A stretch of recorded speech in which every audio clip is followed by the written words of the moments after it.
Après la Seconde Guerre mondiale, un impressionnant butin de guerre est confisqué en Allemagne et rapporté en URSS. De la machinerie lourde au tableau de grands maîtres, les Soviétiques font main basse sur tout ce qu'ils peuvent. Les réparations deviennent une source illégale de revenus pour les hauts gradés de l'armée rouge. Selon certains enquêteurs, des héros de guerre décorés en profitent aussi.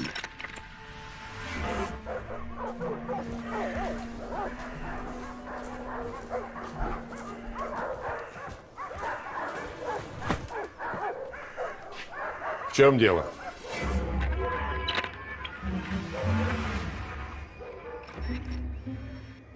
Товарищ маршал, мне приказано провести у вас на даче оперативные действия. Что это означает? Я арестован? Никак нет. Только проверка госимущества. Что случилось, Георгий? Шура, иди к себе. Иди. Ордер покажи. У меня есть приказ замминистра. А, приказ. Приказы надо выполнять. Сейчас, ребята. Сейчас. Дай закрыть. А ну заткнись! А маршал-то?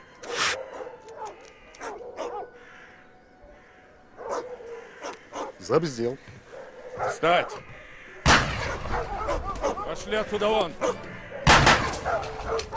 Это мой вам приказ! Вон, я сказал!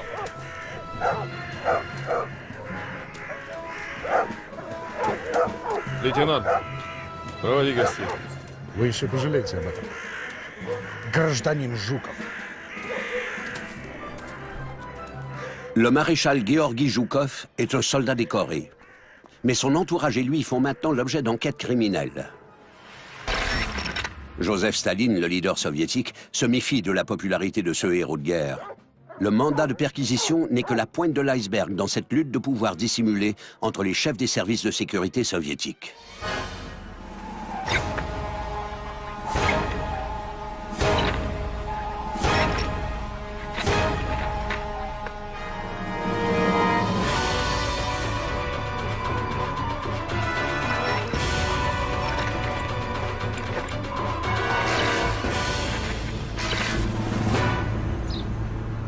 Lorsque l'armée rouge s'est emparée de Berlin, la ville entière est tombée sous le contrôle du maréchal Georgi Zhukov. À l'époque, son confident est Ivan Serov, chef du NKVD, le commissariat du peuple aux affaires intérieures en Allemagne. Mais ces derniers ignorent qu'ils sont surveillés par le service de renseignement militaire. Ils ont découvert que Serov avait des sacs de Reichsmark non déclarés en sa possession. Il avait donc environ 80 millions de Reichsmark.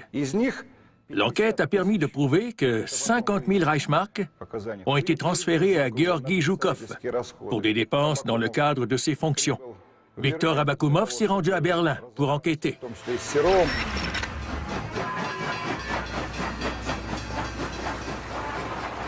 Viktor Abakoumov dirige le service de renseignement militaire, aussi connu sous le nom de SMERSH. Abakoumov et Serov sont des protégés de Lavrenti Beria, le commissaire du peuple aux affaires intérieures. Au début de la guerre, Beria est nommé commissaire général de la sécurité d'État. Il devient le politicien le plus influent et le plus craint de l'Union soviétique. En 1930, il commence la formation de son équipe d'officiers qu'il surnomme les Jeunes Loups. Ces officiers des services spéciaux, endurcis durant la période de répression, sont impliqués dans les grandes purges de Staline. Tout comme Beria, Serov et Abakoumov sont très ambitieux. La guerre leur a permis d'obtenir des postes de haut rang dans les services répressifs de l'URSS. Serov au NKVD et Abakoumov au SMERSH. Abakoumov voulait diriger tout le NKVD, de la structure opérationnelle de base aux contrôleurs de la circulation et aux policiers. Il voulait discréditer Serov et dénigrer le rôle du ministère de l'Intérieur afin qu'il n'ait pas la même importance que le ministère de la Sécurité d'État. Après la guerre, Viktor Abakoumov et Ivan Serov s'affrontent dans une quête de plus grands pouvoirs et privilèges. Виктор Семенович, каким это сквозняком?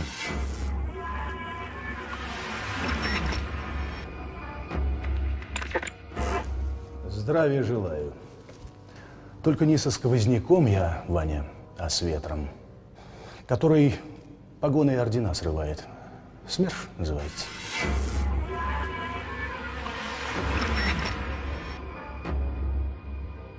Не понял юмора.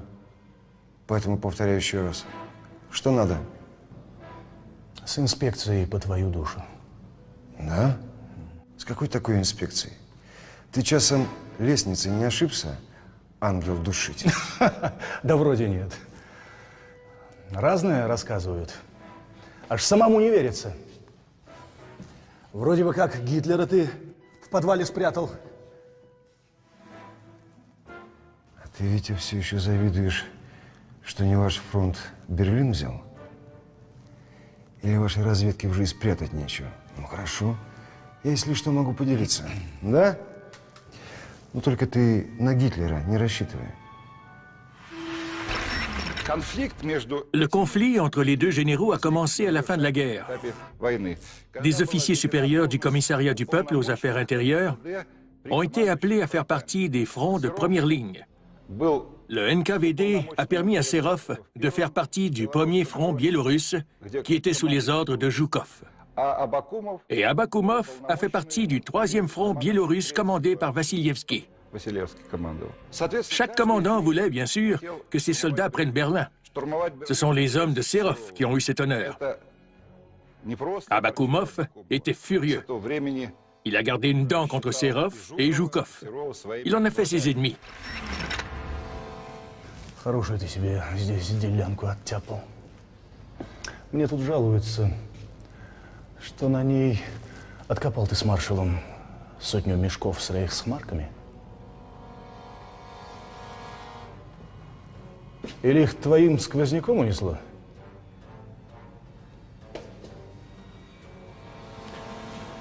Хер докажешь. А я и доказывать не буду.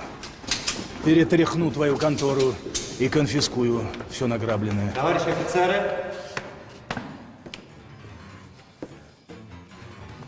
Что тут за цирк такой? Немедленно убрать оружие. Виктор Семенович, в чем дело? Да вот, Георгий Константинович, генерал-полковник Абакумов у нас в штабе Гитлера ищет. Ну, еще какие-то мешки с деньгами.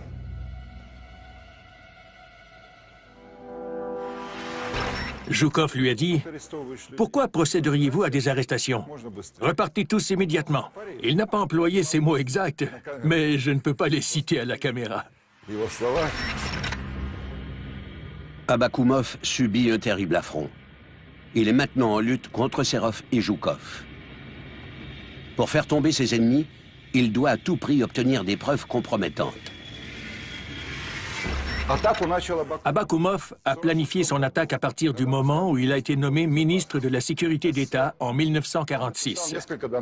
Il a fait plusieurs rapports et a parlé avec Staline en espérant obtenir une réaction positive. Таких как Жуков, героев войны, пока еще они популярны у советских людей, мы не дадим очернить. Идите и подумайте над моими словами, товарищ Абакумов. Так точно, товарищ Сталин.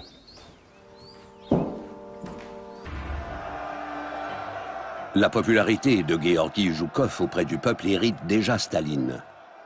Et les hauts commandants de l'armée ont vu comment vivait le reste de l'Europe. Ils éprouvent maintenant un mécontentement grandissant envers le régime.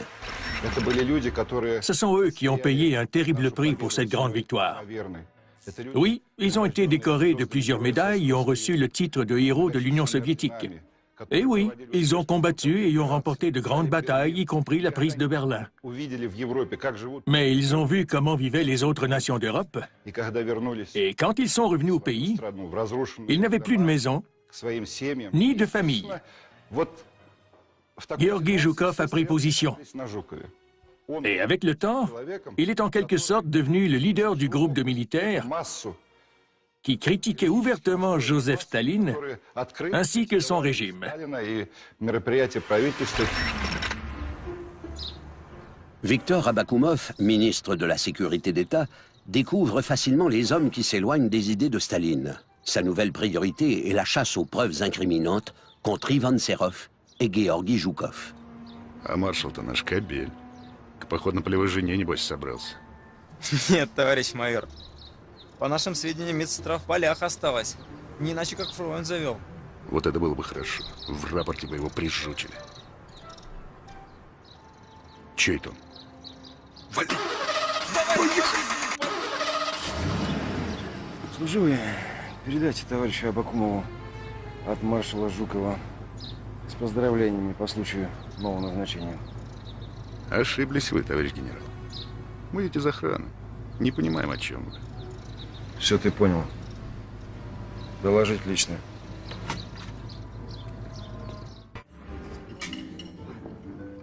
Georgi Zhukov a une jeune maîtresse infirmière. Mais Abakoumov ne peut utiliser cette information à son avantage, puisque ce n'est pas chose rare pour les hauts gradés qui passent beaucoup de temps loin de leur famille. Et Abakoumov n'est pas un mari exemplaire non plus.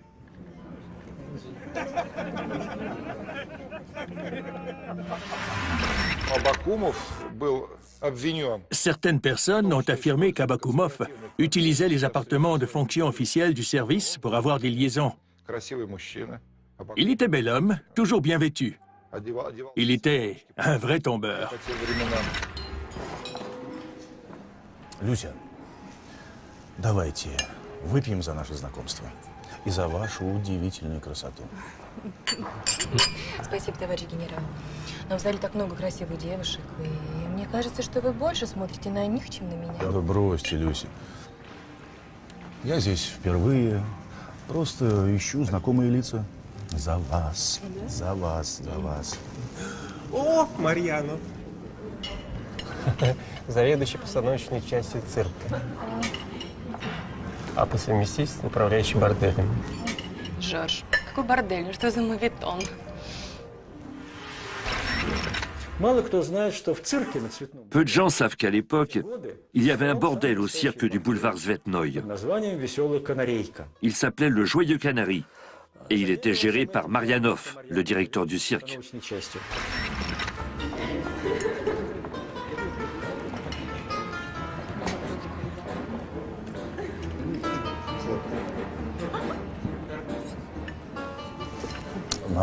Рядом с Марьяновым это Крюков? Генерал Крюков. Вы зоркий глаз, смотрите сюда. Блестящий. Генерал Крюков подарил. Трофейные. Крюков из Фарухоста их Сан-Суси репарации привез. На всю жизнь хватит. Даже шпингалеты с шнурками не забыл. Хозяйственный мужик. Жорж, вы опять? Вот это уже зависть. Так получается, что он эти репарации теперь по борделям, пардон, по заведениям разносит. А как же жена? У него вроде это знаменитая певица Русланова. Да, Русланова. А теперь у Крюковых муж в бордель, а жена его к маршалу Жукову на чай. К Жукову на чай. Об этом все говорят. Очень хорошо. Люся, у меня к вам будет небольшая просьба. Пообщайтесь с Крюковым еще немного. На определенные темы. Товарищ генерал, ну за кого вы меня принимаете? Все сделаем. Вот и хорошо.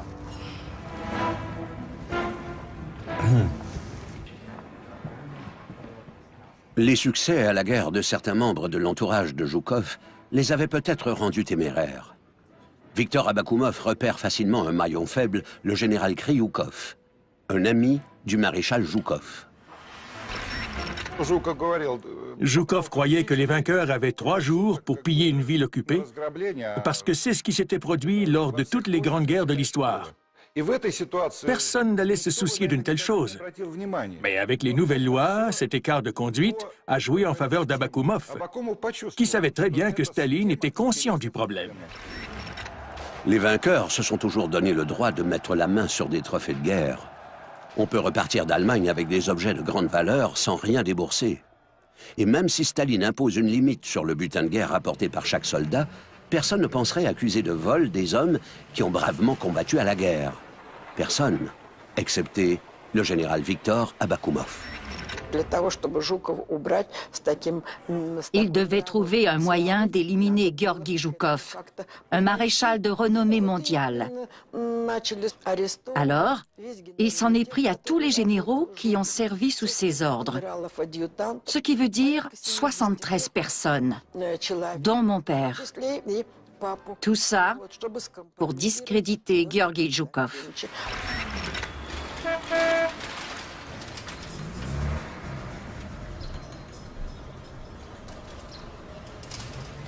Zélé, Abakoumov donne l'ordre d'arrêter les membres de l'entourage de Joukov.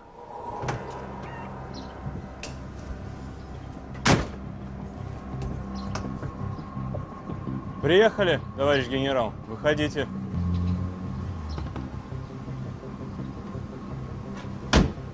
Руки-то за спину. Le général Kryukov et sa femme, la célèbre chanteuse Lydia Ruslanova, sont arrêtés. Kryukov, un général de la cavalerie décoré du titre de héros de l'Union soviétique, et sa femme, Lydia Ruslanova, une chanteuse très connue, devaient rendre des comptes parce qu'ils avaient voyagé en Allemagne et amassé une petite fortune, incluant plus de 100 tableaux de grands peintres. Ils possédaient également 208 diamants et une somme importante d'argent. Mais tout ça ne servait qu'à se débarrasser de Joukov en prouvant que c'était son idée. L'arrestation d'un général proche de Joukov pourrait permettre à Abakoumov d'obtenir des preuves incriminantes contre lui. Les agents n'hésitent pas à utiliser la torture.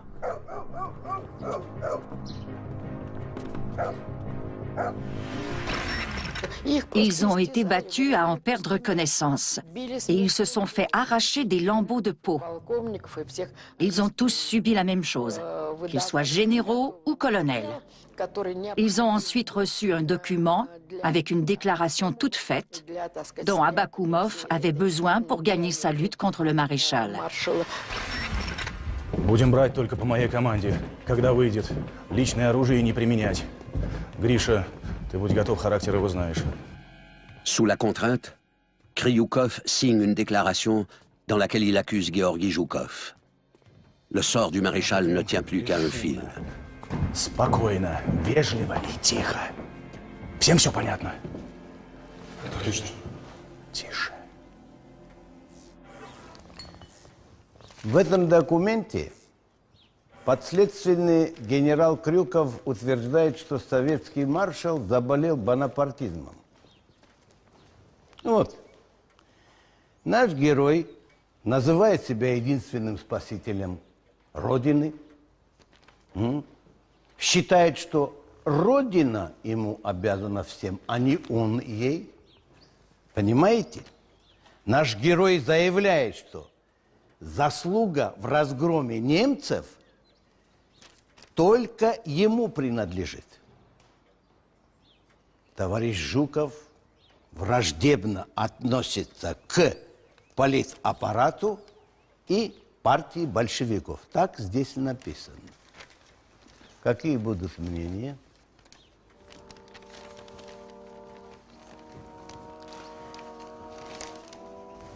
Товарищ Сталин,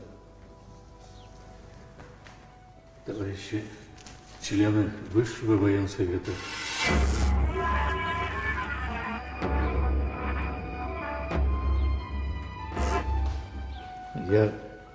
мы все знаем заслуги маршала Жукова перед нашей страной. Пора, наконец, перестать доверять показаниям, вытянутым насилием в тюрьмах.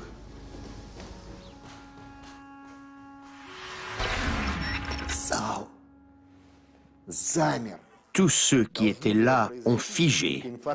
Ils ont peut-être tous fait une crise cardiaque. Personne n'aurait osé dire ce qu'il a dit à Staline et aux membres du Politburo. Rybalko est le seul à avoir osé. Je crois que l'un d'eux a regardé sa montre en se disant qu'il devait lui rester 15 minutes à vivre. А давайте дадим слово самому Жукову.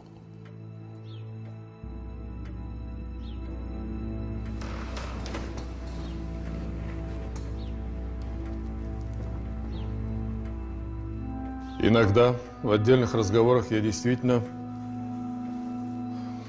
позволял себе зазнаваться, о чем теперь очень сожалею. Мне стыдно перед всеми присутствующими членами военного совета. Особенно перед вами, товарищ Сталин. Потому что вы всегда и во всем мне доверяли. Я вас подвел. Но заговорщиком я никогда не был и не буду. Это не в моем характере. Я навсегда останусь советским человеком и преданным коммунистом. Думаю, что заслуживаю любое наказание. Поэтому считаю, что должен оставить занимаемую должность. Все.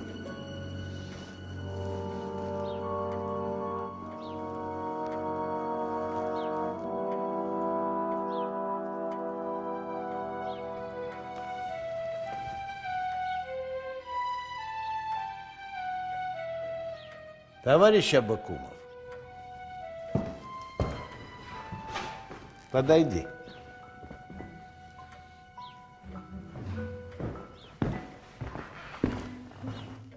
Мы тут посовещались и решили поверить товарищу Жукову, что он исправится.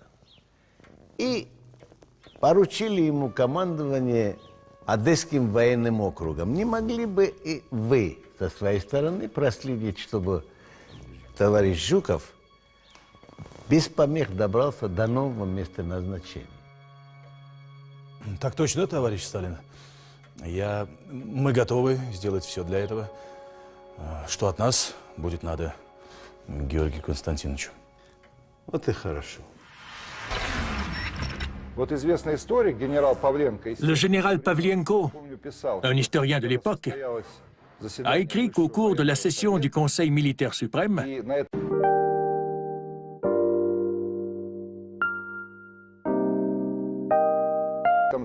Staline a observé les réactions des commandants à propos de Zhukov. Selon Pavlienko, il était prêt à procéder à son arrestation, mais lorsqu'il a vu que les commandants critiquaient Zhukov tout en encensant ses mérites, son talent et ses grandes qualités de chef militaire, il a décidé de ne pas le faire. Et, selon les rapports, 74 généraux et officiers ont été arrêtés le 1er juin 1946. Tout ça était en lien avec le complot contre Georgi Zhukov. Si tous les membres du Conseil militaire suprême avaient tourné le dos à Zhukov, il aurait fort probablement été arrêté. Staline comprend que Georgi Zhukov a toujours une grande influence sur les autres généraux. Mais Viktor Abakoumov n'a pas fini de récolter des preuves. Il ne peut se débarrasser de Zhukov, alors il concentre son attention sur son vieux rival, le général Ivan Serov.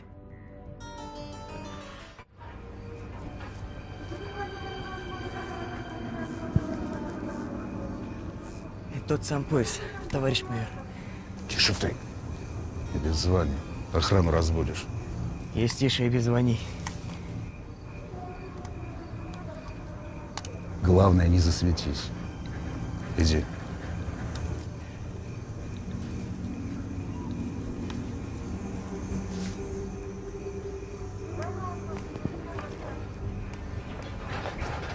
Балашевич.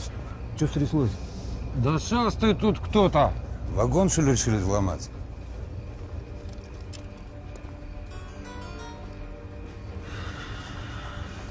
Клумба вроде на месте. О, смотрите. У трофея маршала Жукова позарились. Крысы.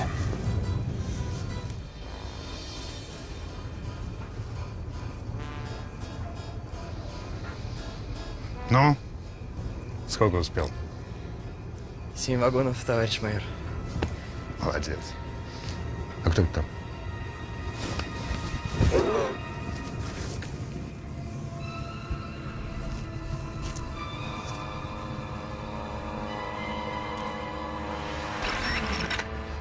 À la fin du mois d'août 1946, les agents des douanes d'Abakoumov saisissent 7 wagons contenant 85 caisses de meubles. Le signataire pour ces biens est Georgi Joukov. Pensez-y. Pourquoi avaient-ils besoin de 7 wagons? Pourquoi ont-ils pris des meubles? Eh bien, parce qu'ils volaient absolument tout ce qu'ils voulaient.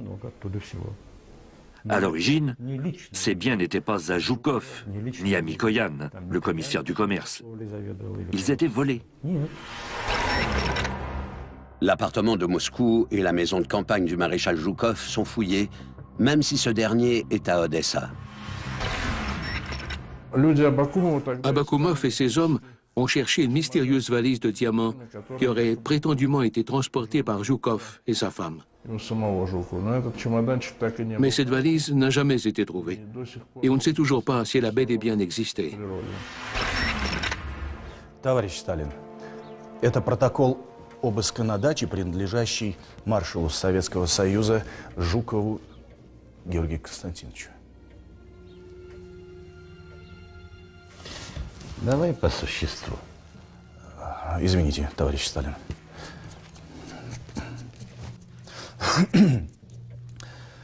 Две комнаты дачи превращены в склад, где хранится огромное количество различного товара и ценностей. Например, шерстяных тканей, шелка, парчи, панбархата и других материалов. Всего свыше 4000 метров.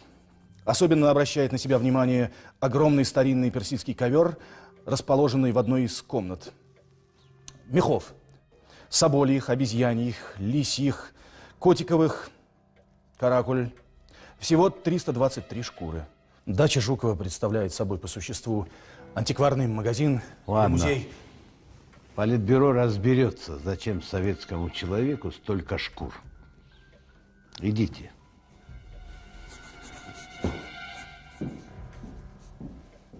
Staline se lasse du zèle d'Abakoumov dans l'enquête sur les butins de guerre. Il pense retourner le maréchal pénitent à Moscou. Et cette fois, Abakoumov ne lit pas les intentions de son patron avec autant de facilité.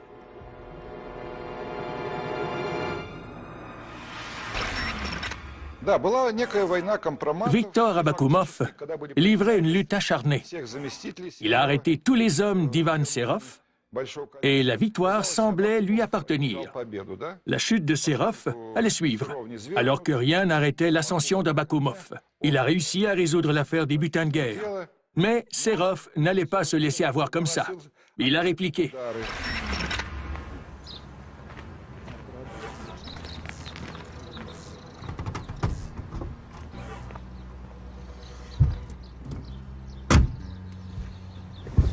Давай, Паш, докладывай. Как обстановка? Да хреново, товарищ генерал-полковник. Люди Абакумова прибрали всю оперативную работу по Германии. Мы теперь занимаемся исключительно народной полицией. Да это я без тебя знаю. Еще что? Да я даже не знаю, как сказать тут. Помощник Абакумова просил передать. Обыскал? Обыскал, труха одна. Да. Обошел меня Абакумов. Ничего, Паша, ничего. Мы еще повоюем. В Москве мне пока делать нечего. Нельзя мне сейчас туда. Сам полетишь. Будет у меня для тебя особое задание.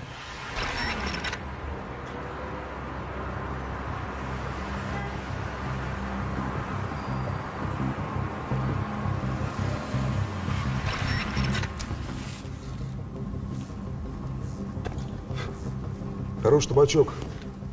В нашем Берлине такого не достать. Ну а вы, сволочи, где его берете? Так это из старых запасов. Американский. Шпионы, бля. Родину за сигареты продаете. Мы этого не позволим. Товарищ Берия, не позволим. Ты мне что здесь обоссысь, твою мать! Заткнись, отвечать быстро на поставленный вопрос. Абакумов здесь часто бывает. Виктор Степанович, он же министр. Для кого он министр? Для кого министр, а для кого кобель похотливый? Отвечать на поставленный вопрос. Убью, сука. Раз. Виктор Степанович, тут давно не были. Мы девочек к нему на дачу возили. Вот. Молодец. Правильно говоришь пока, правильно. На какую дачу? Я ж тебе сказал, убью. А так, может быть, еще и поживешь. Коутцева! Я только выполнял приказание его сиятельства и товарища министра, то есть Виктора Степановича. Да, товарищ Сталин был в отъезде, так они с товарищами министра там гуляли. Где гуляли? На даче в Коутцево, на даче Сталина.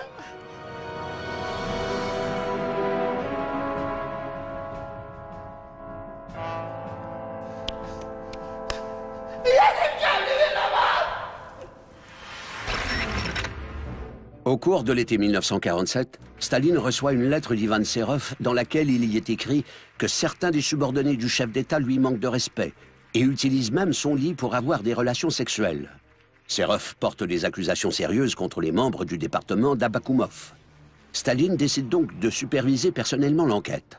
Serov est convoqué à Moscou pour participer à l'investigation et il est nommé premier vice-ministre du commissariat du peuple aux affaires intérieures. Il peut maintenant attaquer son rival, le ministre de la Sécurité d'État, Viktor Abakoumov. Товарищ генерал-лейтенант, последственный Крюков прибыл. Заводи.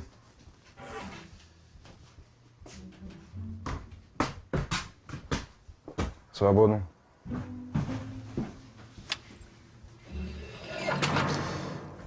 Привет, Володя. Здравствуйте, Иван Александрович. Да перестань ты. Вместе с тобой на брудершафт пили. Присаживайся. В ногах правды нет. Правда? Правда, это наша партийная газета. Брось. Не ерничай.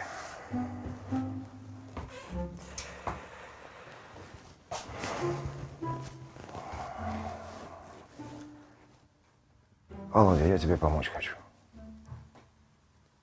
У тебя жалобы есть? 3-й год суда жду. Какие могут быть жалобы? Ну, тогда прочитай и подпиши.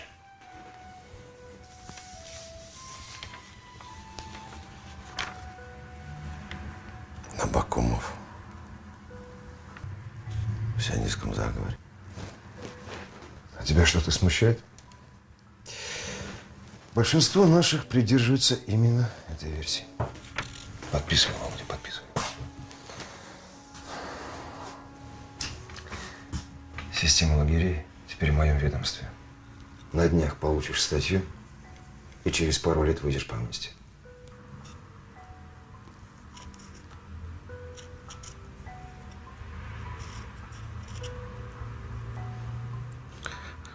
Все пальцы переломали, плохо работают.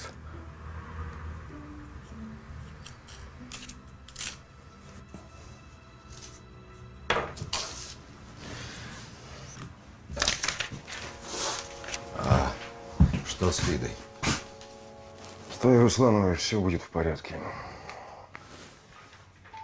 Жуков в Москву возвращается.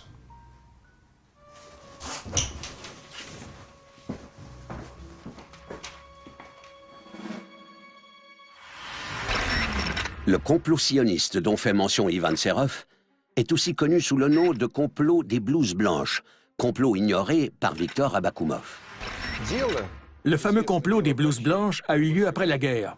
C'est à partir de ce moment-là que la chance d'Abakoumov a tourné. Il gérait le tout de manière plutôt passive. Un groupe de médecins juifs de l'Union soviétique est accusé d'avoir assassiné des dirigeants soviétiques. Tout aurait commencé en 1948 avec la mort du président du Soviet suprême, Andrei Zhdanov. Ces médecins sont soupçonnés de lui avoir volontairement administré le mauvais traitement. Mais l'entourage de Staline sait très bien que son décès a été causé par un problème de santé. Staline vieillissait et il était atteint d'une maladie aggravée par la fièvre et les cellules malades de son cerveau. Il s'est mis à imaginer plusieurs scénarios d'empoisonnement. Viktor Abakoumov est si obsédé par sa lutte contre Georgi Zhukov qu'il devient négligent et ne se soucie plus du protocole. Ses erreurs jouent en la faveur d'Ivan Serov, qu'il accuse de saboter l'enquête. Staline s'est contenté d'observer ce combat de géants et il s'est abstenu de prendre des décisions importantes. Il a pris le temps de réfléchir avant de décider ce qu'il allait faire de Zhukov.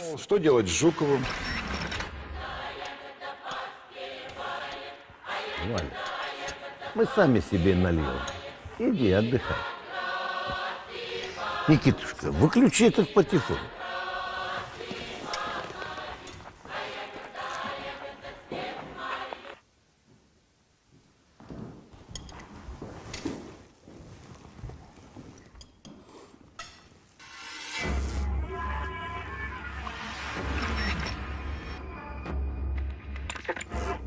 Коба, я хочу выпить за твое здоровье. За здоровье — это хороший тост, политически грамотный. А вот чего ты такой кислый? Что зубы болят? Мы ведь всех врачей, вредителей повыводили. Или еще не всех, а? Воюем, Коба. Воюем. Воюете?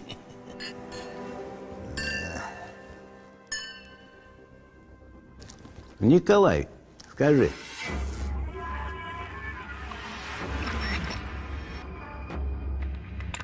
А как ты думаешь, наш Жуков Бонапарт не разучился еще в Одессе воевать? Иосиф Виссарионович, он ведь у нас боевой маршал. Ему учиться не надо. Скажи, а как ты думаешь, если начнется Третья мировая война, и американцы на нас бомбы сбросят, где должен находиться товарищ Жуков? Разумеется, на фронте. Я ему прикажу и... Он ему прикажет. А если он на тебя обиделся? Я ему обижусь. Я его своими руками. Я его под трибунал отдам. Отдаст он. Не отдашь. Кандидатов в члены Центрального комитета не отдашь. Садись. А ведь война не за горами, Никитушка. Лаврентий, готовь возвращение Жукова. Joseph Staline croit qu'une troisième guerre mondiale pourrait avoir lieu. Si ce scénario se concrétisait, il aurait besoin d'un chef militaire aguerri. Il réintègre Georgi Zhukov au sein du comité central. Les preuves recueillies par Ivan Serov le disculpent. En 1951, Viktor Abakoumov, le ministre de la Sécurité d'État, est accusé de trahison envers la patrie en raison de son inaction dans le complot des blouses blanches. Il est arrêté et au cours de la même année, Ivan Serov devient le premier chef du KGB.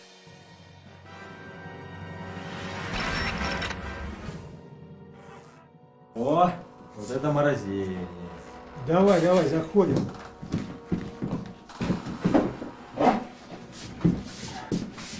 Живой, товарищ генерал! Здоровье у моржа! Виктор Степанович, вы меня слышите? Виктор Степанович! Я вас поздравляю. Допрашивать мы вас больше не будем. Дело врачей-вредителей закрыто. И что касается жидовского заговора, вы амнистированы. Вот к стенке ты пойдешь за ленинградское дело. Что? Громче говори. Что? Ты, Ваня, в Катыни много поляков закопал. Думаешь, комар носа?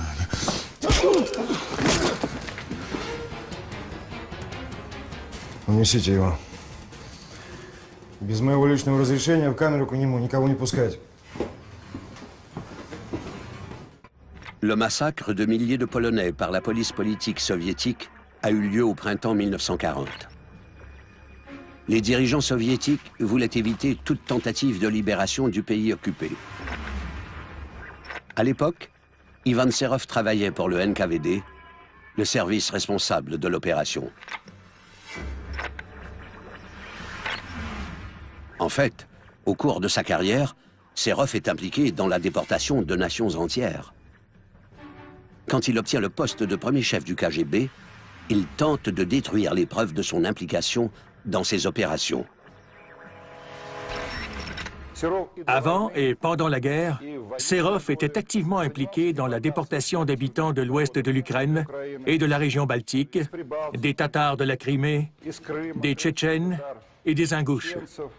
C'est parce qu'il a fait ça qu'il a reçu l'ordre de Suvorov, une récompense pour les chefs militaires qui ont mené des opérations au front.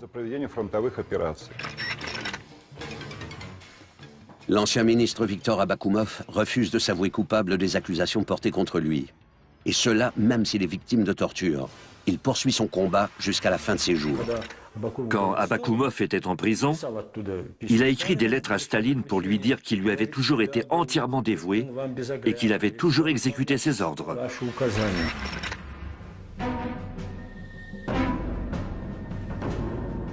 C'est la dévotion d'Abakoumov pour Staline qui causera sa perte. Il n'est jamais libéré de prison, même après la mort de Staline. Nikita Khrouchtchev, son successeur, est un grand détracteur du culte de la personnalité. Lorsqu'il prend le pouvoir, de nouvelles accusations de répression massive sont portées contre Abakoumov. Ce dernier subit un procès à huis clos. Il est exécuté en 1954. En juin 1953, les nouveaux dirigeants politiques font une fois de plus appel au service de Georgi Zhukov. Il est nommé ministre de la Défense par Nikita Khrouchtchev, le grand opposant au culte de la personnalité de Staline.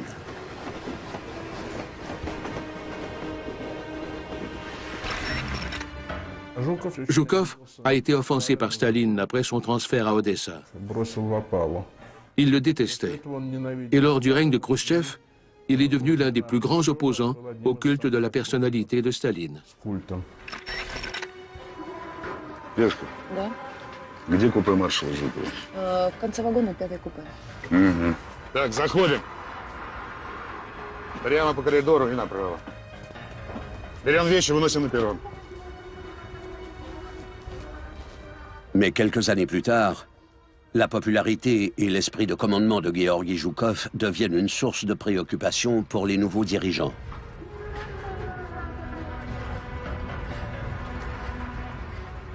Il est de nouveau accusé de bonapartisme et l'affaire des trophées de guerre est mise en lumière. Mais même ça ne porte pas atteinte à sa réputation. Les autorités en place ne peuvent que le forcer à prendre sa retraite en 1958. Le pays ne connaîtra pas d'autre Georgi Zhukov. Le régime ne permettrait pas que cela se reproduise.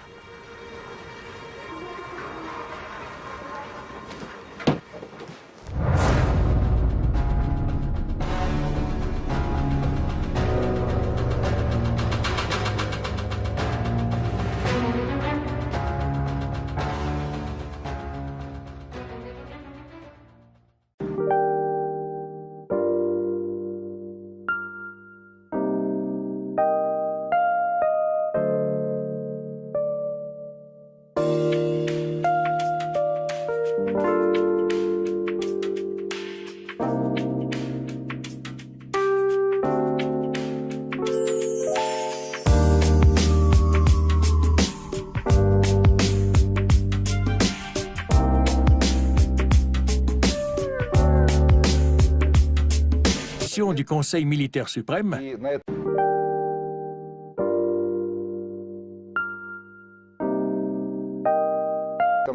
Staline a observé les réactions des commandants à propos de Zhukov. Selon Pavlienko, il était prêt à procéder à son arrestation, mais lorsqu'il a vu que les commandants critiquaient Zhukov tout en encensant ses mérites, son talent et ses grandes qualités de chef militaire, il a décidé de ne pas le faire.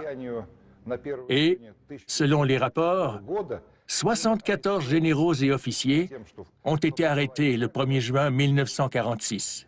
Tout ça était en lien avec le complot contre Georgi Zhukov. Si tous les membres du Conseil militaire suprême avaient tourné le dos à Zhukov, il aurait fort probablement été arrêté.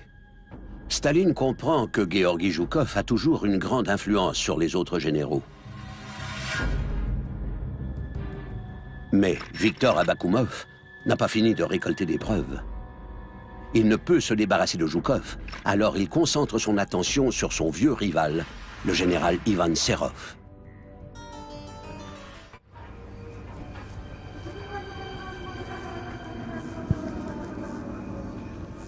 Тот сам пояс, товарищ майор. Тише ты. Без звания. Охрану разбудишь. Есть тише и без званий. Главное, не засветись. Иди.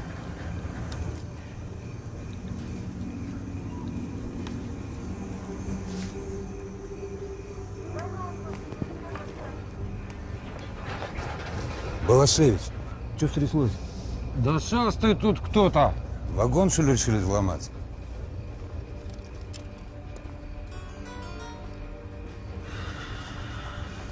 Пломба вроде на месте. О, смотрите. У трофея маршала Жукова позарились. Крысы.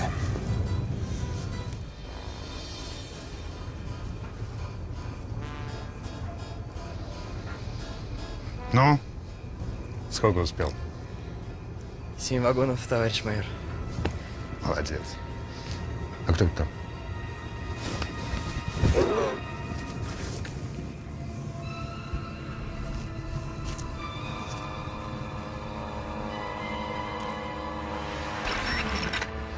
À la fin du mois d'août 1946, les agents des douanes d'Abakoumov saisissent 7 wagons contenant 85 caisses de meubles.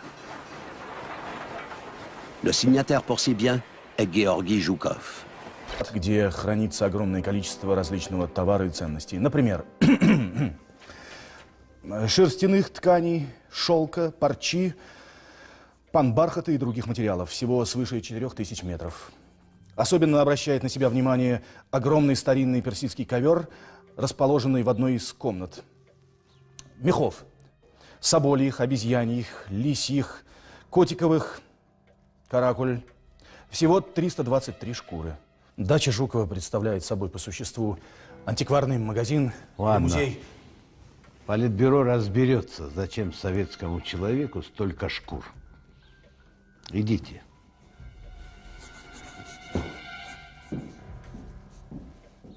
Staline se lasse du zèle d'Abakoumov dans l'enquête sur les butins de guerre. Il pense retourner le maréchal pénitent à Moscou. Et cette fois, Abakoumov ne lit pas les intentions de son patron avec autant de facilité.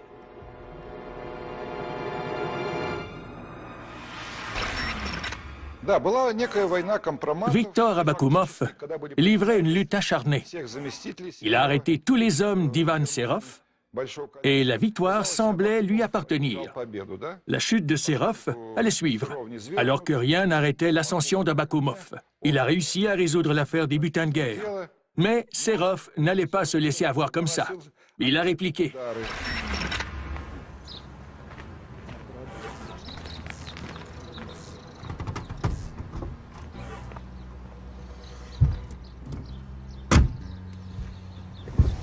Давай, Паш, докладывай. Как обстановка? Да хреново, товарищ генерал-полковник. Люди Абакумова прибрали всю оперативную работу по Германии.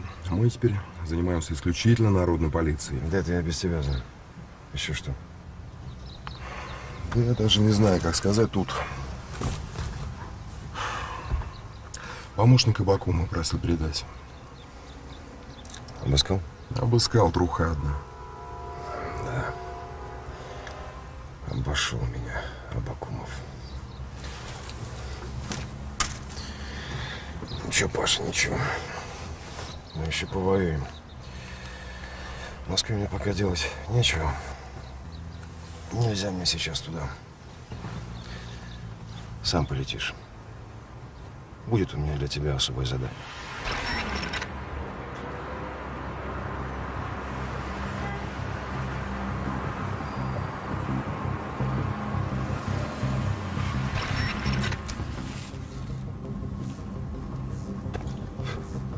Хороший табачок.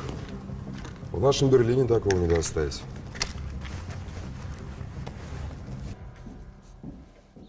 Staline se lasse du zèle d'Abakoumov dans l'enquête sur les butins de guerre.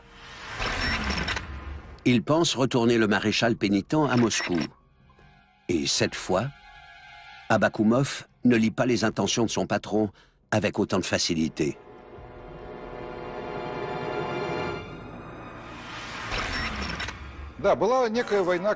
Victor Abakoumov livrait une lutte acharnée. Il a arrêté tous les hommes d'Ivan Serov et la victoire semblait lui appartenir. La chute de Serov allait suivre, alors que rien n'arrêtait l'ascension d'Abakoumov. Il a réussi à résoudre l'affaire des butins de guerre. Mais Serov n'allait pas se laisser avoir comme ça. Il a répliqué.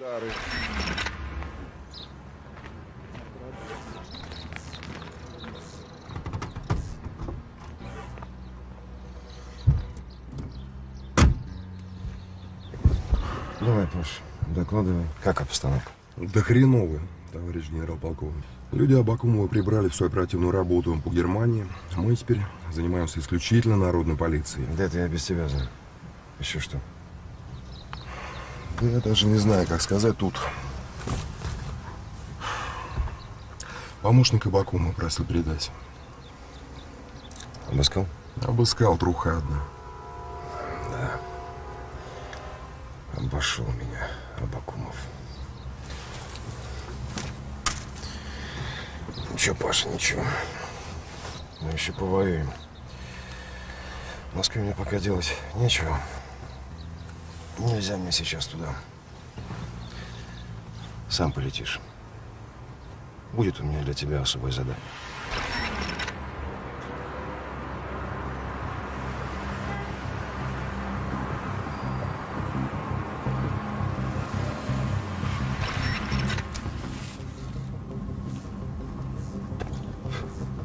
Хороший табачок.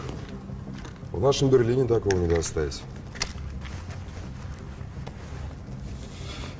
Ну а вы, сволочи, где его берете?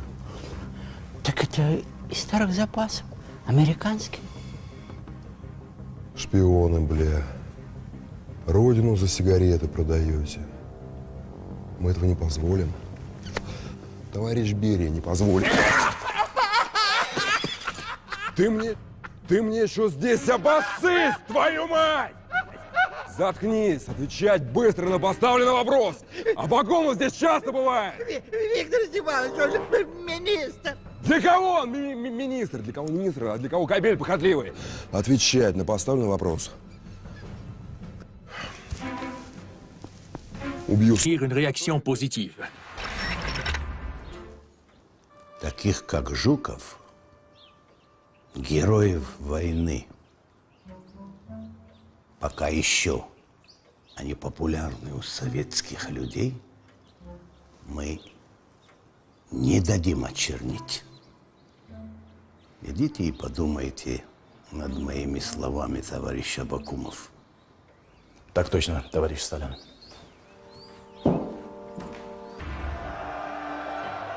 La popularité de Georgi Joukov auprès du peuple irrite déjà Staline. Et les hauts commandants de l'armée ont vu comment vivait le reste de l'Europe.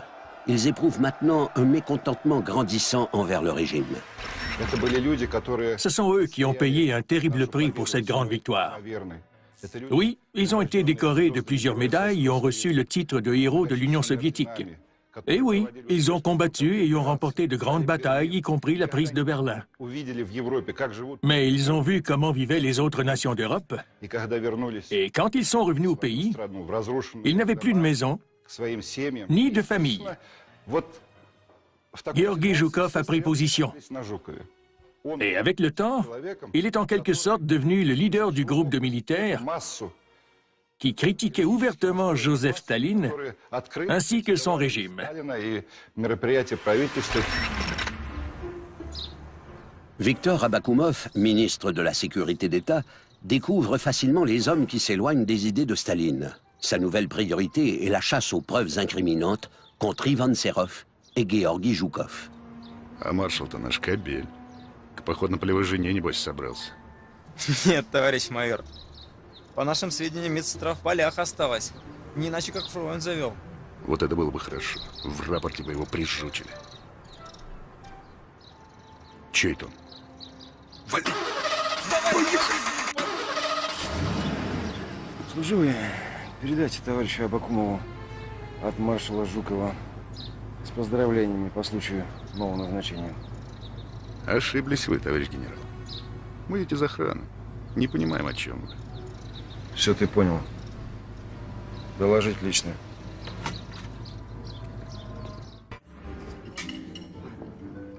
Georgi Zhukov a une jeune maîtresse infirmière.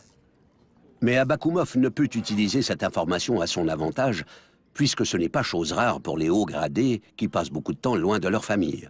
Et Abakoumov n'est pas un mari exemplaire non plus.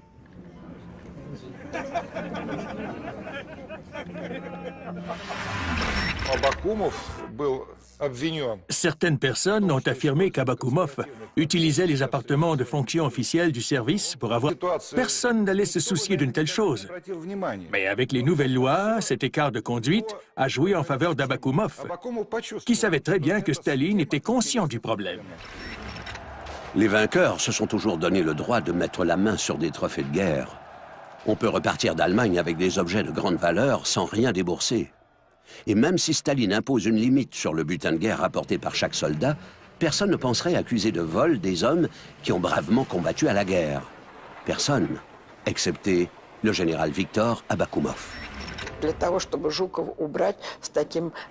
Il devait trouver un moyen d'éliminer Georgi Zhukov, un maréchal de renommée mondiale. Alors, il s'en est pris à tous les généraux qui ont servi sous ses ordres, ce qui veut dire 73 personnes, dont mon père. Tout ça pour discréditer Georgi Zhukov.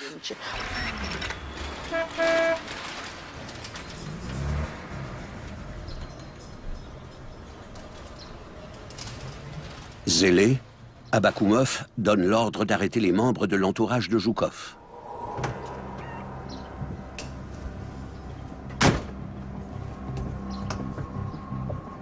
Приехали, товарищ генерал. Выходите.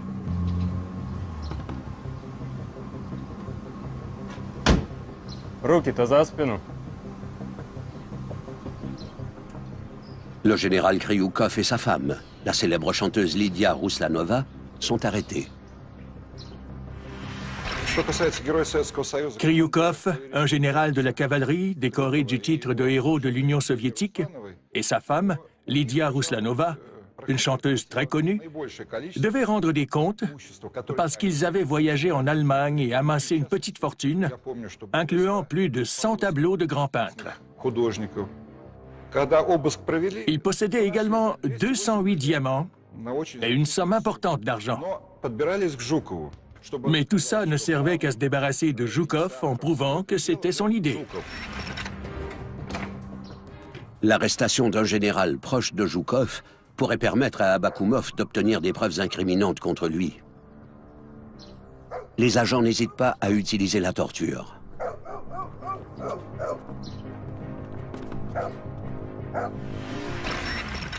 Ils ont été battus à en perdre connaissance et ils se sont fait arracher des lambeaux de peau.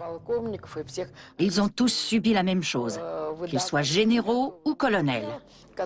Ils ont ensuite reçu un document avec une déclaration toute faite dont Abakoumov avait besoin pour gagner sa lutte contre le maréchal. Будем брать только по моей команде. Когда...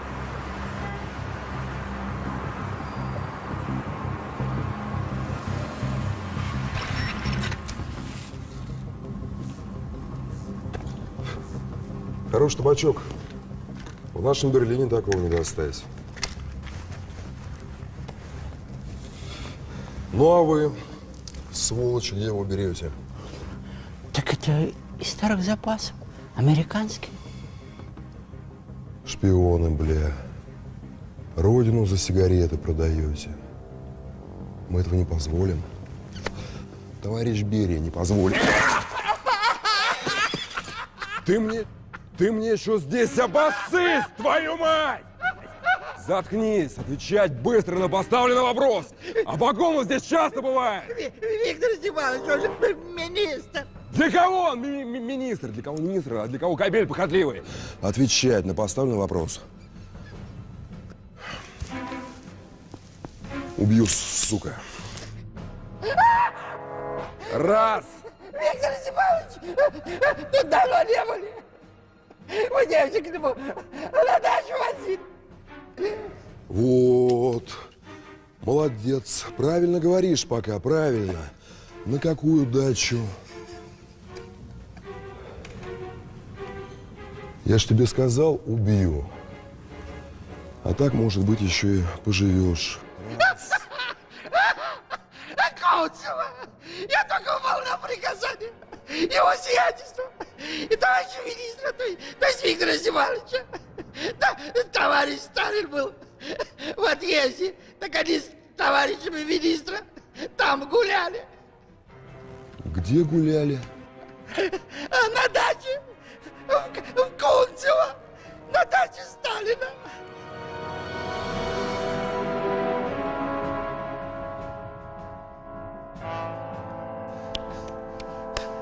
Я ни в чем не виноват! Au cours de l'été 1947, Staline reçoit une lettre d'Ivan Serov dans laquelle il y est écrit que certains des subordonnés du chef d'État lui manquent de respect et utilisent même son lit pour avoir des relations sexuelles. Serov porte des accusations sérieuses contre les membres du département d'Abakoumov. Staline décide donc de superviser personnellement l'enquête. Serov est convoqué à Moscou pour participer à l'investigation et il est nommé premier vice-ministre du commissariat du peuple aux affaires intérieures. Il peut maintenant attaquer son rival, le ministre de la Sécurité d'État, Виктор Абакумов. Товарищ генерал-лейтенант, последственный Крюков прибыл. Заводи.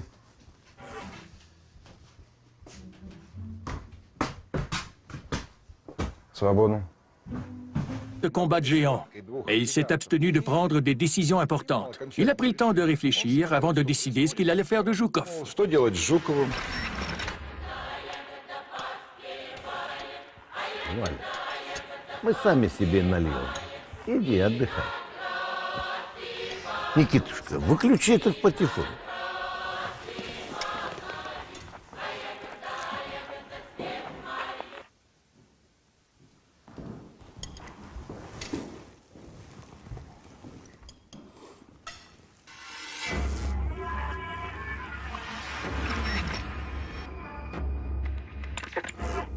Коба, я хочу выпить за твое здоровье. За здоровье – это хороший тост, политически грамотный. А вот чего ты такой кислый? Что зубы болят? Мы ведь всех врачей, вредителей повыводили. Или еще не всех, а? Воюем, Коба. Воюем. Воюете?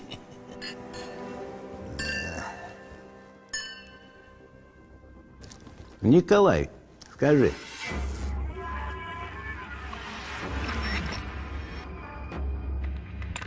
А как ты думаешь, наш Жуков Бонапарт не разучился еще в Одессе воевать? Иосиф Виссарионович, он ведь у нас боевой маршал. Ему учиться не надо. Скажи,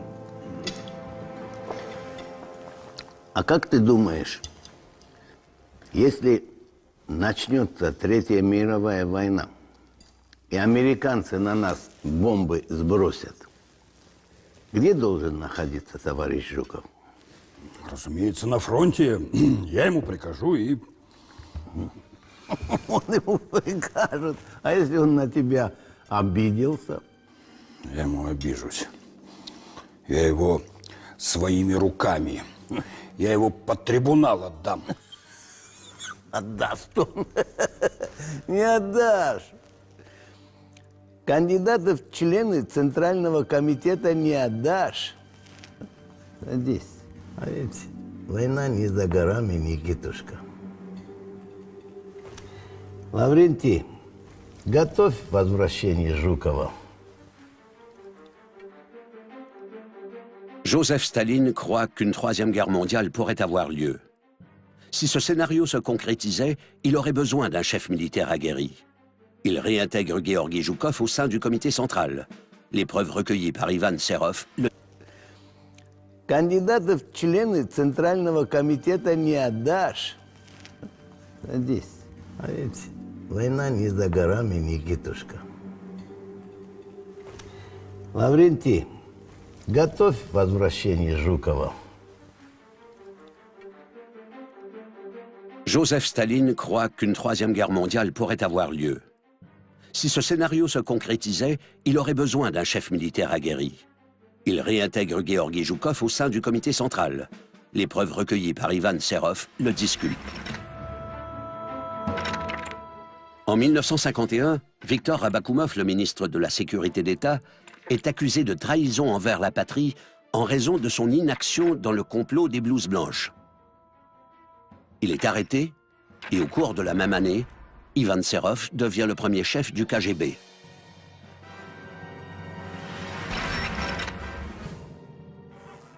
О, вот это морозение. Давай, давай, заходим.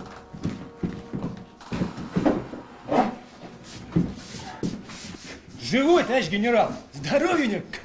У моржа! Виктор Степанович, вы меня слышите? Виктор Степанович!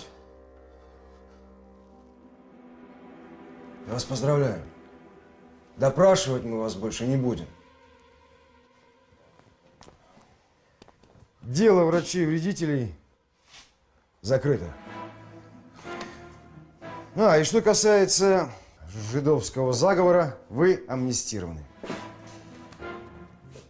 Вот к стенке ты пойдешь за ленинградское дело. Что?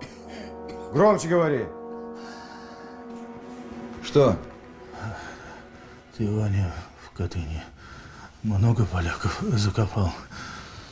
Думаешь, комар носом?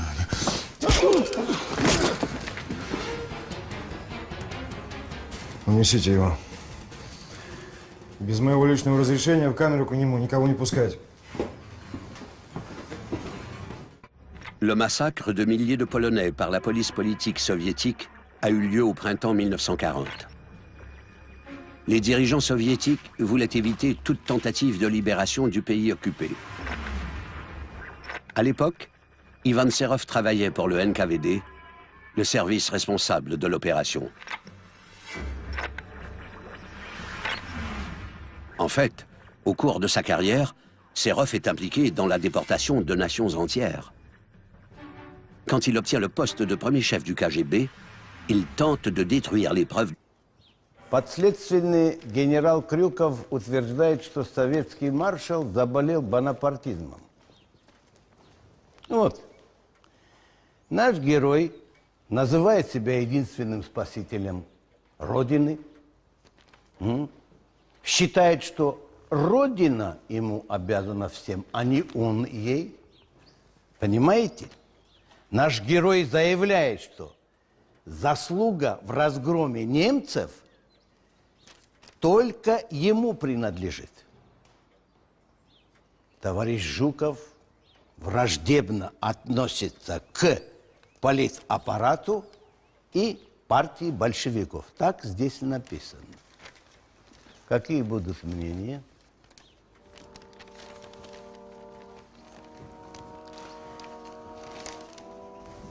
Товарищ Сталин,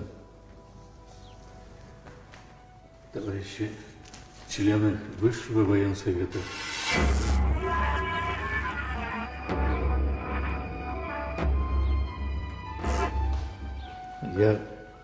мы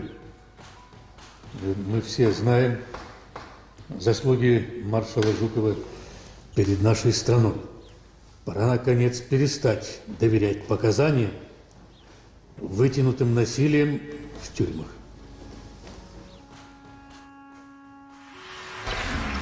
Зал замер. Tous ceux qui étaient là ont figé. Ils ont peut-être tous fait une crise cardiaque. Personne n'aurait osé dire ce qu'il a dit à Staline et aux membres du Politburo. Rybalko est le seul à avoir osé. Je crois que l'un d'eux a regardé sa montre en se disant qu'il devait lui rester 15 minutes à vivre. А давайте дадим слово самому Жукову.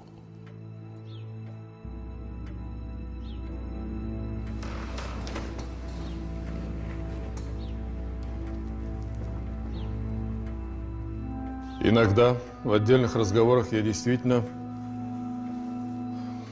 позволял себе зазнаваться, о чем теперь очень сожалею. Мне стыдно перед всеми присутствующими членами военного совета. Особенно перед вами, товарищ Сталин.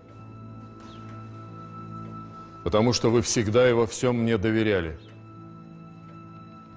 Я вас подвел. Но заговорщиком я никогда не был и не буду, это не в моем характере. Я навсегда останусь советским человеком и преданным коммунистом. Думаю, Абакумов был обвинен. Certaines personnes ont affirmé qu'Abakoumov utilisait les appartements de fonction officielle du service pour avoir des liaisons. Красивый мужчина. Il était bel homme, toujours bien vêtu. Il était un vrai tombeur. Люся, давайте выпьем за наше знакомство и за вашу удивительную красоту. Спасибо, товарищ генерал. Но в зале так много красивых девушек, и мне кажется, что вы больше смотрите на них, чем на меня. Да бросьте, Люся.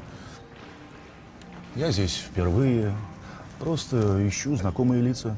За вас, за вас, за вас. О, Марьяну! Заведующий постановочной частью цирка. А по совместительству управляющий борделем. Жорж, какой бордель? Что за моветон? Мало кто знает, что в цирке на Цветном... Peu de gens savent qu'à l'époque, il y avait un bordel au cirque du boulevard Zvetnoï. Названием «Веселая канарейка». Il s'appelait le Joyeux Canari. Et il était géré par Marianov, le directeur du cirque.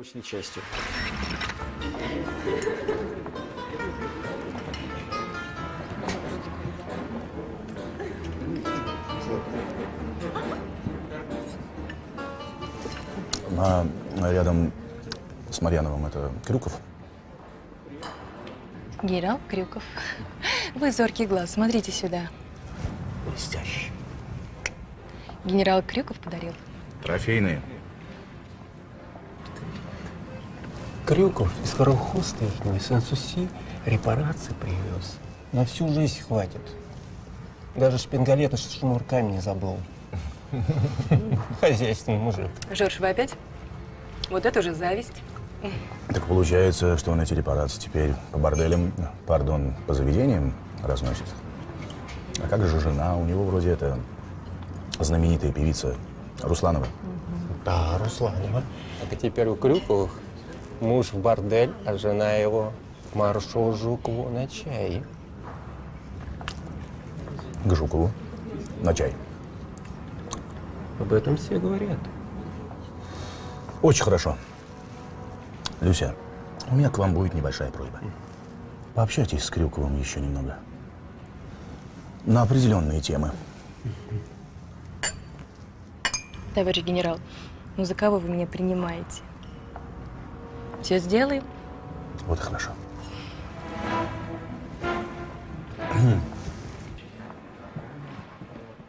Les succès à la guerre de certains membres de l'entourage de Joukov les avait peut-être rendus téméraires. Viktor Abakoumov, RUP du KGB.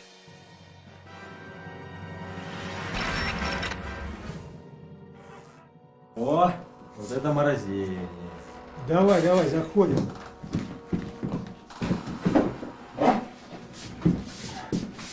Живой, товарищ генерал! Здоровенек! У моржа! Виктор Степанович, вы меня слышите? Виктор Степанович! Я вас поздравляю. Допрашивать мы вас больше не будем. Дело врачей-вредителей закрыто. И что касается жидовского заговора, вы амнистированы. А вот к стенке ты пойдешь за ленинградское дело. Что? Громче говори. Что? Ты, Ваня, в Катыни много поляков закопал. Думаешь, комар носа?